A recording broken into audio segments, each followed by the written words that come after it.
ficar lá olhando as estrelas. Aí passou esses 15 dias, passou um mês, a gente foi pegando mais confiança, viu que estava tudo bem.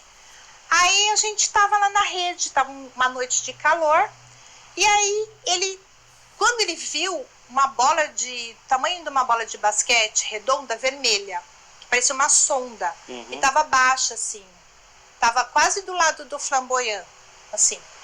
E aí ele me ergueu da rede e falou, olha lá.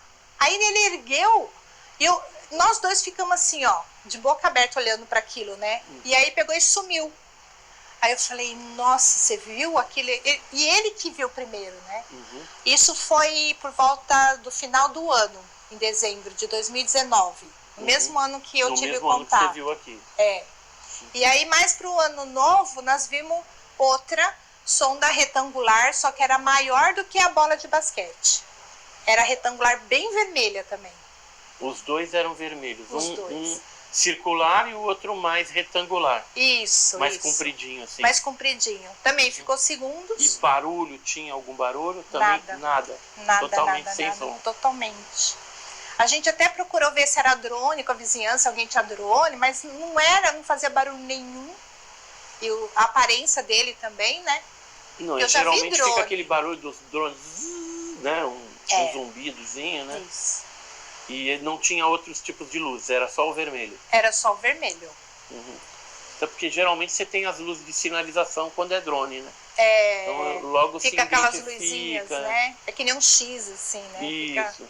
Não era compacto. E aí tem as hélices embaixo, né? Ele tem que ser aberto, né? Justamente para as pás, né? As hélices dar o movimento, né? Para ele voar normalmente ali.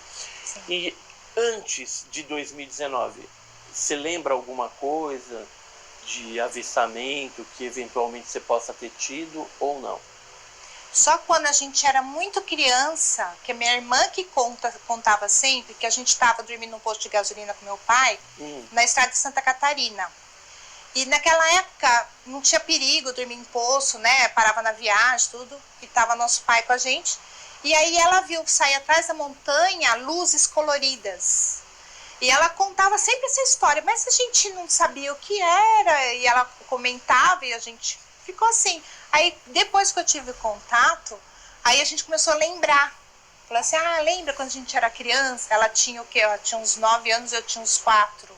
Então, ela tá falando da Patrícia, né, que é a proprietária aqui do apartamento, né, que cedeu aqui, inclusive, gentilmente fez um café maravilhoso aqui, parecia que eu estava em Minas, né, porque tinha um monte de pão de queijo, e a Patrícia, eu depois vou chamar ela, que a gente vai mostrar ali a janela, aí eu vou pedir para ela contar essa história pra gente também do avistamento que vocês tiveram. Porque você era bem pequena, né? Tinha 4 anos de idade, então provavelmente nem lembra, né? Ela deve ter mais memória a respeito desse fato. Mas fora esses, então foi só esses fatos aí que agora você colocou nesse livro, né? Isso. Que é Alienígenas na Minha Janela. Inclusive esse é de presente para você, viu, Edson? Que legal. Com muito carinho. Olha, inclusive fez uma dedicatória aqui bem bacana, né? Obrigado, Mara. E eu também trouxe um presente para você.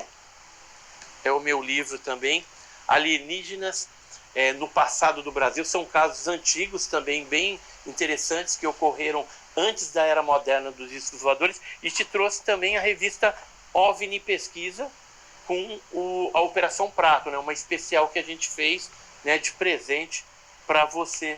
Que legal, Edson. Muito obrigada, gratidão. Então agora a gente vai mostrar ali o local para vocês e eu vou chamar a Patrícia também para a gente continuar Edson, com essa história. Só uma coisinha, tem mais coisas ainda que eu precisaria contar. Então vamos contar agora. Conta pra gente. O que mais então, que tem? Edson, foi assim, depois que eu estava filmando ele, eu lembrei eu vendo tanto poder ali, eu falei para eles, eu não sei se eu verbalizei ou se foi telepaticamente. Eu falei assim, olha, eu tô vendo tanto poder em vocês, se vocês puderem ajudar o Brasil e o mundo a não ter tanta violência, tragédias e guerras, por favor, nos ajudem. E aí ficou um silêncio assim. E aí eu senti como uma resposta que é uma lição de casa nossa que nós temos que fazer. Eles apenas podem nos apoiar e nos ajudar, né, a despertar, Para a gente ver quanto poder que nós temos e não sabemos, né? E depois disso também, essa trepidação que eu senti do poder da nave, eu tive uma disfunção orgânica. Eu fui 5 vezes no banheiro no dia seguinte e saiu muita coisa de dentro de mim. E o vaso do banheiro ficou quase cheio de tantos detritos. Acho que eles fizeram uma desintoxicação. Eu tive uma desinteria, né, de diarreia. Eu emagreci 1,5 kg em 3 dias. Nesse momento que você teve o contato, a luz, ela chegou a resvalar em você?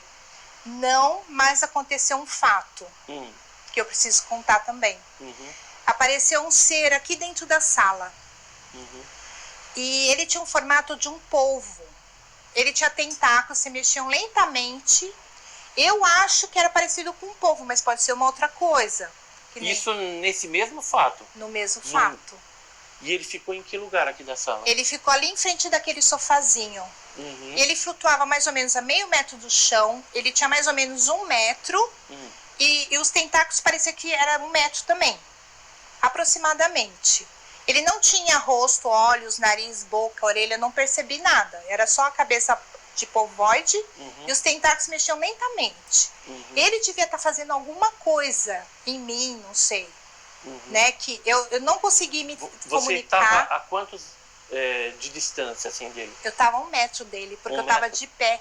Eu fiquei então em você frente. estava em pé, vendo aquelas coisas na janela e o negócio ali dentro? Sim.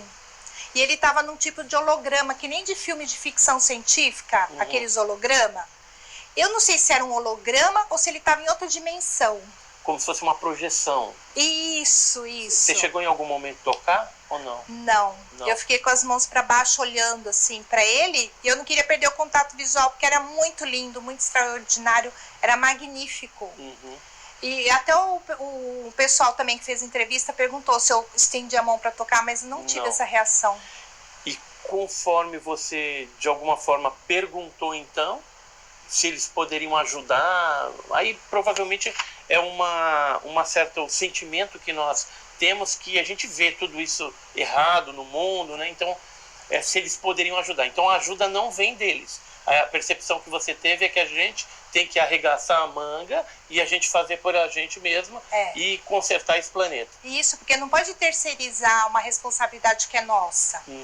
E outra coisa que eu senti também muito forte do meio ambiente, porque depois que terminou tudo, eu fiquei com tanto medo que acho que a consciência do humano, né? Eu falei assim, meu Deus, eu prometo que eu vou reciclar todo o meu lixo, eu vou economizar água, eu vou tratar água com sabedoria, eu vou ter mais amor entre as pessoas. Acho que é a consciência do humano, né?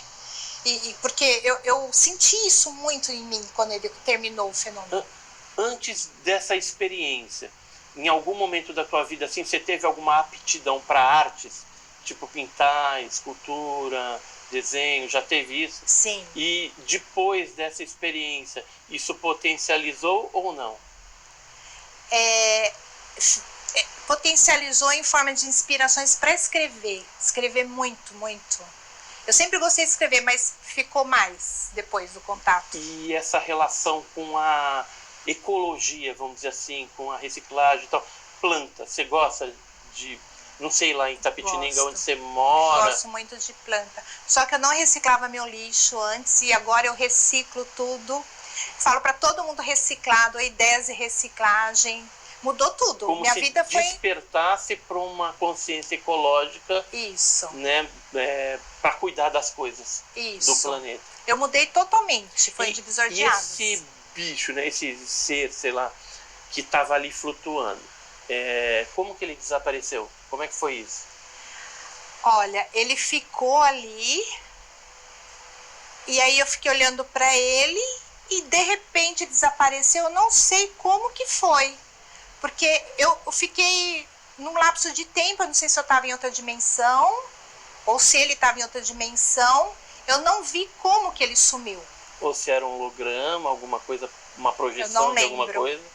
Então, eu estou fazendo regressões de hipnose agora, eu já estou na 4ª regressão. E o que veio de informação nessas regressões hipnóticas? Olha, na primeira regressão que eu fiz, eu senti a presença de Ashtar Sheran, mas eu não vi ele. Eu me emocionei muito, chorei muito. Eu não sei se foi coisa da minha imaginação, porque eu gostava muito dele. Pode ser, Pode ser. porque eu sempre acho que eu não sou hipnotizável, assim, parece que eu fico consciente. Ninguém consegue me hipnotizar. Eu sempre acho que é a minha imaginação. Uhum. Mas assim, tem históricos, né? Se você tiver alguma memória muito forte, às vezes ela vem na hipnose como uma verdade, mas não é uma verdade absoluta. Por isso que é bom assim fazer hipnose com algum hipnoterapeuta sério, que não vai induzir, não vai colocar nenhum tipo de informação ali, ou tentar induzir alguma informação. Você está vendo isso, está vendo aquilo, porque aí a nossa mente, num estado de hipnose, ela pode trazer memória até de um filme. Né? Por exemplo, quando você estava falando dessa entidade do Paul,